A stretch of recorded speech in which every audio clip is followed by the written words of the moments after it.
Hi folks, Vic Bossell here for thepracticalprepper.com, and I'd like to talk to you briefly today about personal storage of your defensive firearm at home, specifically your pistol or revolver, depending on what you like to use. Our home, as kids are kind of out and moved along, and when we have the grandkids over, we take certain precautions, but generally in the meantime, my thought was to have that in my nightstand or have it in a particular place not locked and not secured so that I could get to it pretty conveniently. There are also times when I'm away from the house and I do not carry. Here in California, it's very tough to get any kind of a permit. Our socialist regime seems to make it that way. And in my county, particularly our sheriff is what I call him a horse's ass. I would basically have to go through, I'd have to jump through more hoops than any sheriff's deputy would to join. Mental, all kinds of other testing, quite frankly, I won't subject myself to. I have carry permits in other states and just don't choose to follow up on that here, since we won't be here much longer. So with that aside, in California I don't carry as much. When I get to a new destination I will carry a lot more, but when we're out of the house my firearm is basically unsecured in the house. Now what I wanted to do was to find a way to secure it, and what I got to thinking about is if I come home and I have to confront someone who's found my firearm and now I'm confronted with my own gun, and that's the thing that I just couldn't get around. So I had to figure out a way to secure it that works for us. So I came up with, looking around, I found the little gun vaults. Now this is the one that we personally use. My wife and I each have one, and this is what we use in the house, and they're quite effective and they're very quick. I don't use the biometrics. I use the standard coded ones, and they work pretty well. The other thing that I do is in California, again, since I can't carry, it is legal to have the firearm unloaded and secured in a locked container anywhere in your car, under your seat, a glove box, wherever the heck you want to put it. So what I did was I picked up one of the other gun vaults that's portable and pretty much made to go in your car. Now I use this on occasion, and it's real nice. It works exactly, both these work exactly the same way. I have them coded the same way for me, so I never have a problem with remembering two different combinations or keys. Now these have key accesses, so you can still use that. And initially, while you set these up, I do that. Once a year I go in and I replace the batteries in them, just to be sure. But they don't really take any power, so they'd probably last a lot longer, but once a year is a good thing. You know, put it on your normal plan when you check your smoke detectors or your carbon monoxide detector. When you check those once a year, just replace your batteries in these. So this is the one that I use personally, and like I say, they're quite effective. They open very quickly, and you can retrieve your firearm without a problem. There's even enough room in here to store an extra magazine or two. These are nice. This one right here happens to be the Glock 32. It's my standard carry gun, which I really do enjoy. Empty. So this one works quite well in that particular vault. The other one that I use for the car, and this has a restraint cable, so you can run around a framework inside. And once this thing is locked, you have to have cable cutters to get it. Now, it's not completely theft proof. If a guy's got a set of good cable cutters with him, he's going to have your vault. But, you know, again, same combination, and I just set these up for show combinations. Opens up, and there you go. Firearm and two magazines, and you're all set to go. Now, in California, of course, they're all going to be unloaded, which this is. They're unloaded, and they've got two magazines with them. But it's nice. You can either have the audibles work on these, which are, when you press the keys, it makes sound, or when it opens, it gives a little chirping noise. I have disabled all that because if someone gets into my house, I can go click, click, click, and it pops open, and I really don't want any beeping. So these are two excellent choices for your vehicles, or for a vehicle and for your house. That aside, the other thing that has come up is a lot of the carry stuff if you travel with a firearm. Now, traveling with a gun is not a real big deal. A lot of the places that I travel to, if I can carry in that state, I will carry. I will carry everywhere that I'm legally able to, because I think that's our right as citizens, or excuse me, as citizens of the country. That's our right to personal protection. So traveling can be interesting, and even in these current days, traveling with a firearm, pistol, revolver, or rifle is not a big deal. TSA, will of course review your luggage and what you've got it packed in. You want to make sure you have a hard-sided container, and pretty much in short, pretty much all of the airlines, check with the airline, but pretty much all of them now just follow TSA rules. It used to be, that you had to have your ammunition separate in one, and you had to have 2 different bags, and generally speaking, all of them follow the same guidelines because TSAs are the only people who inspect. If I traditionally fly Southwest a lot, I think they're a great airline. When you go up and to kind of show, to say you have a checked bag, so you've got your bag and inside it is your pistol case. This is a hard-sided case. By the way, this is a poor example, and I'll show you why I've wanted to buy. Hard-sided case of any kind. This is a hard-sided case. This is a Winchester case, and I've got one more over here that's an it's an MTM case, real good one.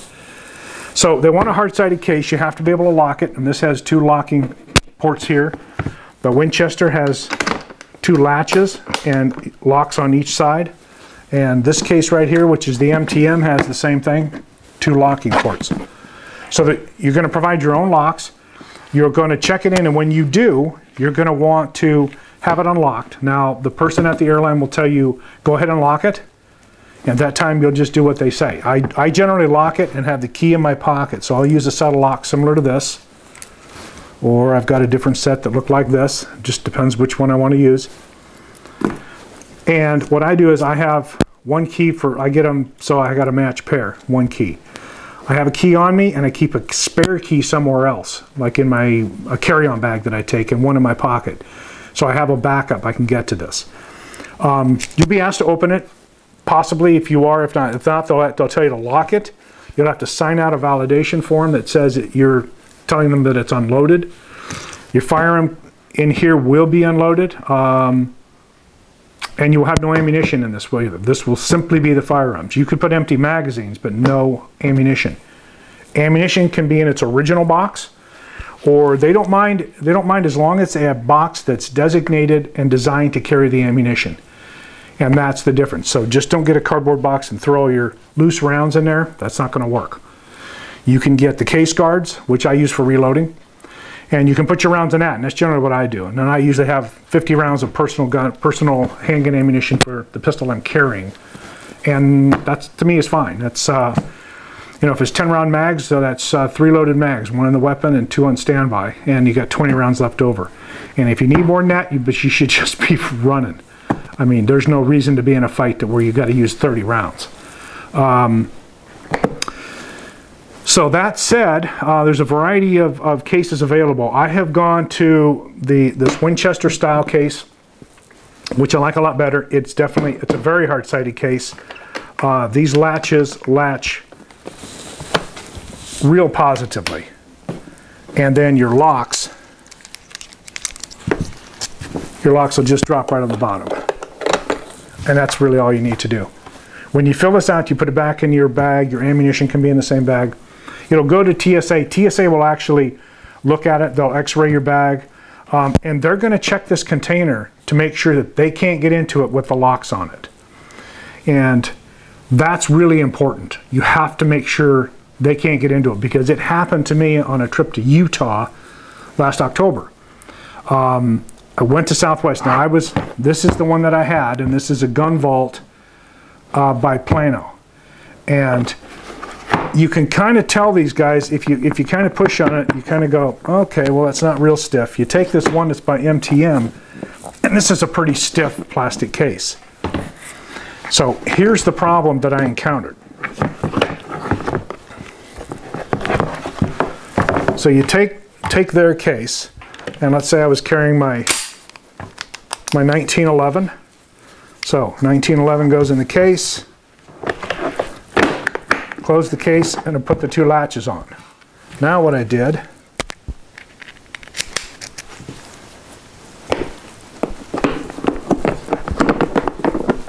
one lock on that side, then I took the other lock that I have, and I put that on the other side. So there you got it. You got two locks on either end. Looks perfectly secured. This thing's designed to carry a pistol. No problem with TSA. Wrong. Very wrong. If you'll see on right here on this top, this has been carved. This has been carved with my personal multi-tool. And I'll tell you why. What TSA do is they will pop the latches with the locks on. They will try to force this open and see if they can get to the firearm. And guess what?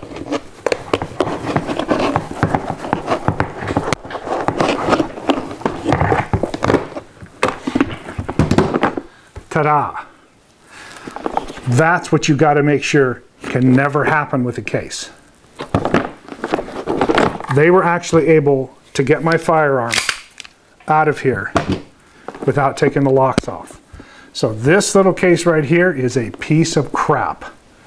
Don't buy it. Invest in a good case.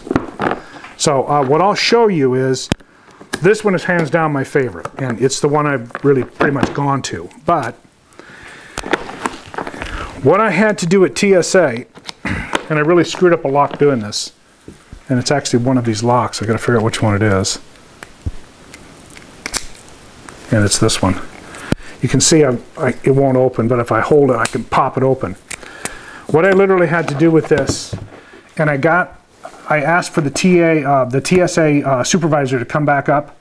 So he came up from downstairs at Oakland Airport, and he literally showed me what it was doing. And of course, I'm shocked, and my plane is leaving. I got to get to the gate. So I dug in my bag, pulled out my Gerber multi-tool, and I literally carved this until I could get this lock to go around the middle of this handle. And believe it or not, with this around here and two locks on the side, now you couldn't get into this. And that's how I had to fly. And when I got to Utah, I bought this for the flight back. And I won't change. So keep that in mind when you're buying a case. Now, the other one that I like, and I've had a long time, and I have flown with this one, is this is an 808. This is an 808 case by Case Guard. Now this is a really good case, and as you can see, it latches here. And I can tell you right now, with this latch here, there's no way you're pulling this open, and you can't force the sides. I've tried it with this one. This one I have no problem with. The reason I got away from the plastics is I know absolutely, no matter what, even if this gets damaged, this thing will never open the way that piece of garbage opened. So, and these are real nice. Now this one, believe it or not, these probably actually run about the same price. This MTM and this piece of crap Case Guard right here, probably about the same price. Now, the nice thing about this one is that I like the size. Full-size revolver, just so you can hear it's cleared, it's open. Full-size revolver, full-size autoloader, fits. Close that puppy up, you're ready to go.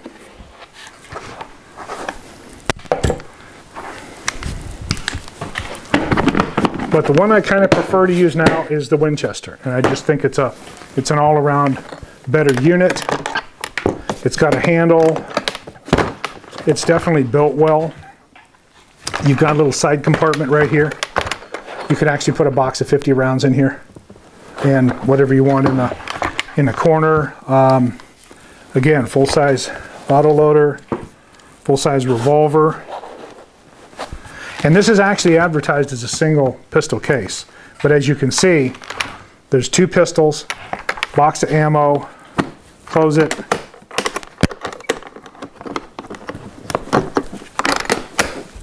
Ready to go. Put your locks on, head to the airport. And this is actually extremely well protected. So definitely my suggestion. So with that, I just want to let you know I usually get my locks in match sets with the same key. You can just pick those up in any hardware store. And don't be afraid to fly with your firearm. If you've got a permit to carry, if you've got a Utah or you've got a Florida, and you've got reciprocal agreements in those states, and you can legally carry there, do that. One other thought too of the little gun vault in your truck or your car is that if you carry in the state that you are, and you have on occasion had to be gone into a federal building or a building where you could not carry, or it's posted that you can't carry, and in a lot of states businesses will have an opt-out agreement. So by putting that little opt-out on their door, you have to respect not going into their establishment with your firearm. So the nice thing about this is you have a place in your vehicle to safely store and lock your firearm up while you're doing business. When you come back out, you can reholster and move along. So with that, that's all I really have to do, and it's preparedness for today and tomorrow, and I'll catch you next time. Thanks.